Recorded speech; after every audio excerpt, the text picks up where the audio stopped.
Welcome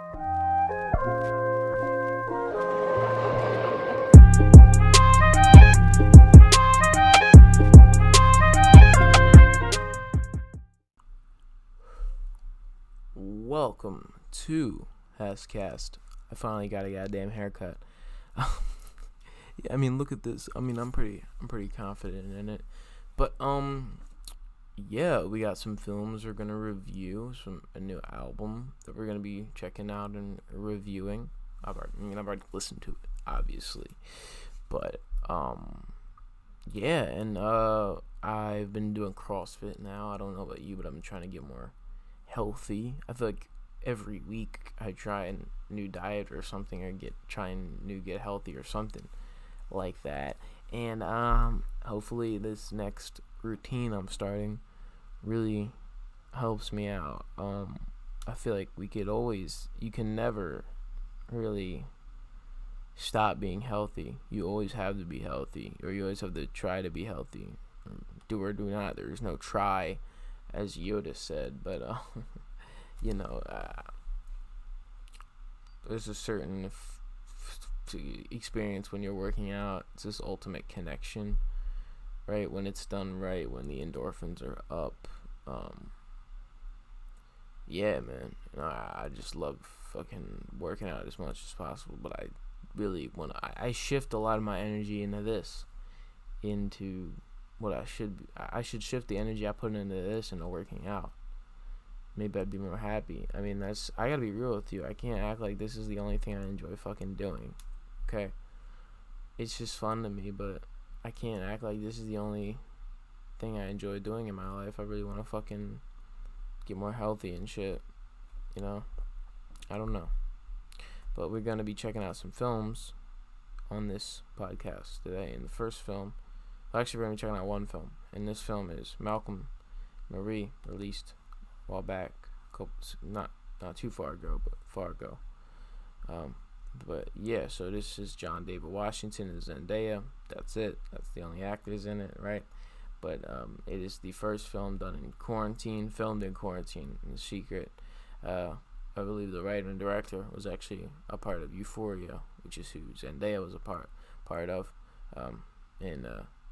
Yeah, so this is about John David Washington plays a filmmaker, and he comes back from a premiere and doesn't really thank his wife, doesn't really show appreciation for his wife, and it's really just a relationship drama between them in the span of a couple of hours. The arguments, their sort of realizations about their relationship and stuff like that, and it's one of those things where the ending is not clear, but you hope that everything goes uphill. And if not, that's a bummer. But I feel like at the end of the movie, you really get a sense that the relationship's going to go uphill over the amount of stuff that they were talking about, because you can't sugarcoat things. You can't fail to show how you feel in a relationship, or else there will be consequences, and that is lack of understanding. That means lack of trust when you don't understand something. So with this film, it really shows that a greater understanding in a relationship really goes a long way, and really makes things go in a good direction in a relationship. And what's the most important is pointing out what you are pissed off about, but you have to do it in a respectful way.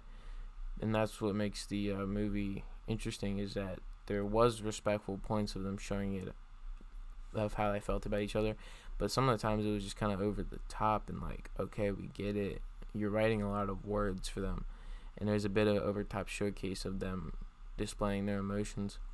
But I don't think this script had a lot to work with in terms of location and what they could show, and obviously that makes sense, it's all in one film. But I actually kind of enjoyed it. I like personal dramas where people are just kind of pouring their heart out and acting their heart out, but the dialogue, a lot of sentences were really stretched out to have more complex words than needed. Yeah, so every now and then there was a bit weird dialogue, and people were saying it was an emotional roller coaster, and I agree, that's not a bad thing though. I feel like people could say that's a bad thing, but I disagree. I think that's a really good thing. And on the watchability scale, I'd say it's a worthy investment of time. I don't know if I would rewatch this. I would recommend it, but I wouldn't rewatch it. So worthy investment of time, And I would definitely like to see what this director could do with either a different style of film or something similar.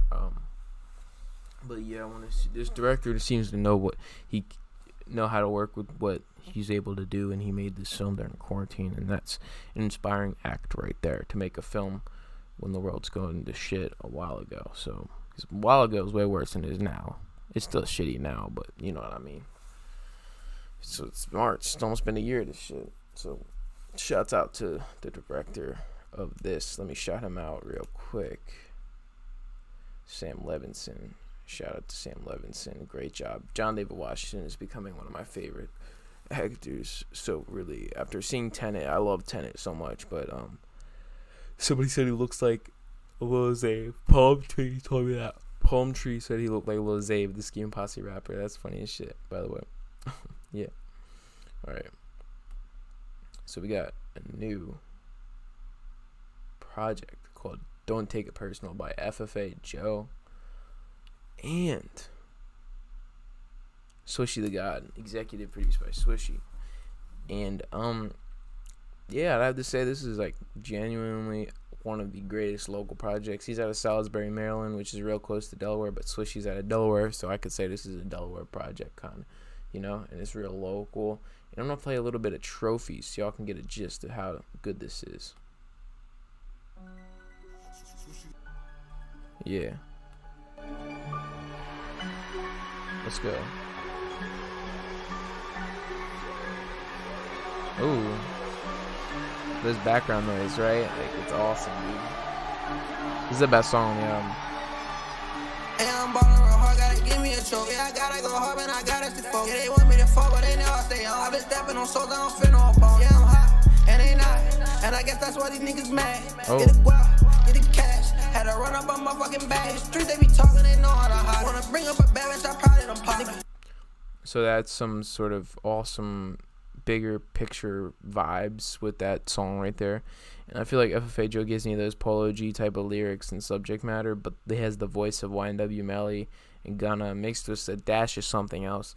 Really am able to appreciate the way he pronounces his words, and his tone is good, but occasionally there's supporters actually on the song Lost Love, I really didn't like the mixing for some reason. I don't know if they were trying something different, but it seemed a bit different and a bit like not well done to me on that track. But the Support Is Free is probably the most meaningful song, talking about how people kind of waste their life away and stuff like that in that track. So that was a cool track right there. The outro, I really appreciated that. And Swishy said that was probably, he kept on telling me, you gotta wait for the outro. But even though the mixing on Lost Love is a bit not well done, the emotions poured out in that is so well done, really well done. But I'd have to say Trophies and Main Attraction are really good as well. And Rolling Stone was a dope one as well. But let's play a little bit of Main Attraction. Like this sort of spacey kind of beat, you know? Yeah, like she a bad bitch, and that bitch, she far from average. She a bad bitch. The thing about this song, Main Traction, is that the hook is a bit too repetitive, and it gets annoying every now and then. But I feel like if you were in a club, people could enjoy this, or in a group of people, you could enjoy it, really. I really think this could be enjoyed by like people, just groups of people in general, together. I feel like if you want to listen to songs on your own, I'd say listen to Support Is Free on your own, really analyze the lyrics, but Trophies is something you listen to alone whilst working out or lifting, really. But Main Attraction is for like a group of people to enjoy it together. And really shout out to FFA Johh. Rudy Gambino really put me on after seeing him post about it all the time. And I definitely recommend checking out Swishy's EP from a while ago. He had a song on that EP, and that was pretty dope. I'd say that was probably the second best song on the EP, because Ruga really gave the best track on it. But yeah, I definitely recommend checking out more of Swishy's music. He really knows how to work with artists, and he's going to be working with YK and Saint more. So that is going to be good to see, that YK and Saint collaboration, because he is a up and coming artist locally, and he's he's got a bright future due to he's young as shit, but also like he's really good for his age and mature as a person. After talking with him, after interviewing him, he knows what to do, and he knows how to find good people to work with, and he now has a really good crew because he's part of 2700. So shout out to Swishy though, for real, best local producers that I've seen.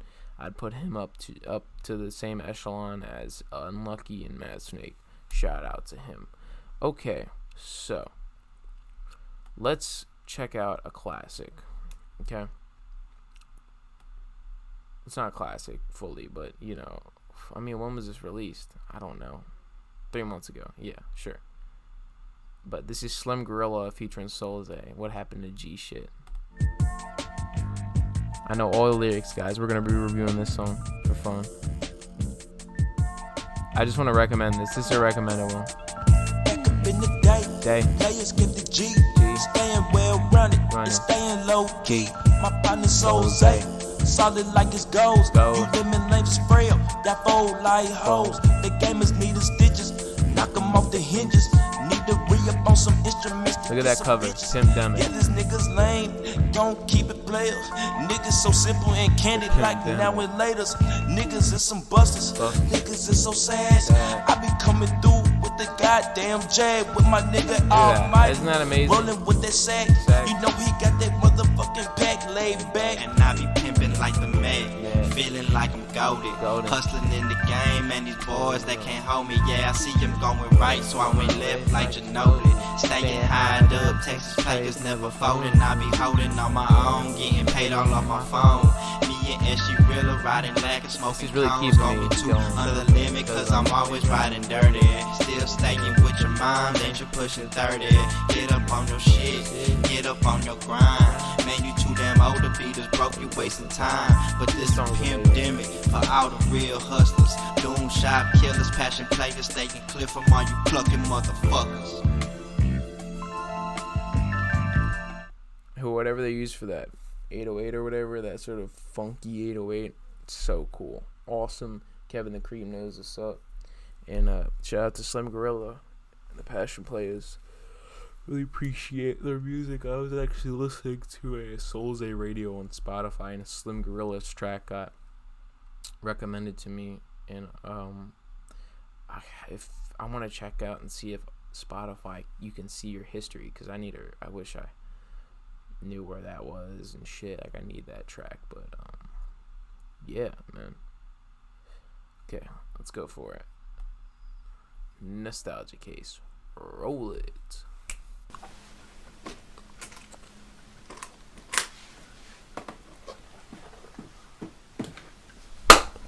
So if you have an HBO Max subscription, and you can watch The Matrix, and I think this film, really, I've been watching a lot lately, the series, but we're just going to talk about the first one. And this is one of those movies that like I constantly went back to, similar to like The Dark Knight and like The Lord of the Rings. This is like one of those movies that I consistently go back to. But The Matrix, right? The red, it's so iconic. The blue pill, red pill thing, like, really, man. And Keanu Reeves, there's shitty effects, but it's 1999. What are you gonna do? They didn't have the effects from today, but the fight scenes are awesome and stuff like that. The Matrix is about how Neo wakes up to being told he is in a simulated reality in an alternate future where the robots basically take over against the humans and use humans as fuel, and they block out the sun and stuff like that. I don't understand what they said where like there's no more oceans or something like that. But the thing about this, film is it's so like ahead of its time and so unique, and it really makes you complicated. It's like it makes you think complicated. Like, it makes you think about the Truman Show and how we could be in like the simulated reality. I mean, I don't think it's healthy to constantly think that, but maybe when you die in this world, maybe you like wake up and like, I don't know, maybe you wake up somewhere else or something, or maybe one day you'll be unplugged or something. Like, you're the one. Like, there's this joke where this guy goes up to random people like, "You're the one. A car approaching in 5 seconds." But you know what I mean? Like, there's certain aspects to this which make you really think, and I feel like movies that make you think are like the best movies most of the time. But that's just what I like. I like movies that make me think about myself or my place in the world. So shout out to The Matrix for being a classic. And after watching these movies again, I really am looking forward to the 4th film in this franchise, which is coming out soon. I'm sure there's some fucking story about how it's going to take a while because of COVID. You know, okay, cool. But definitely probably one of the most rewatchable films ever. Honestly, like, I'll put this in The Hobbit and Dark Knight and, you know, well, the early Avengers movies. It would be like, it's up in that echelon. Oh, like, rewatch it now. But I feel like movies are different now, man, and there's not a lot to be excited about when it comes to, like, the world and shit. So, I mean, I just said something really sad there, but, like, yeah, this kind of brings me back when, like, I don't know, things are just different when this came out in many aspects of my life, age, living situation, you know, how freedoms, didn't know anything about how money worked or stuff like that, or never had stress over a bank account, you know, really. Yeah, man, let's shout out I need to go check out more of these. I was gonna also check out The Dark Knight Rises. That's also what I want to check out as well, because that's another one of those movies that I consistently watched all the time and stuff like that, really, like, as a child is what I mean. And Titanic, believe it or not, I watched that a lot, not just for the painting scene, which a lot of people do, not surprisingly, but yeah, I know this is a short HASSCAST, but this is really all I could think of to talk about, really. I didn't have any news. I don't know if I want to do news anymore, but yeah, thanks for watching, and I'll be casting out my thoughts to you on the next HASSCAST.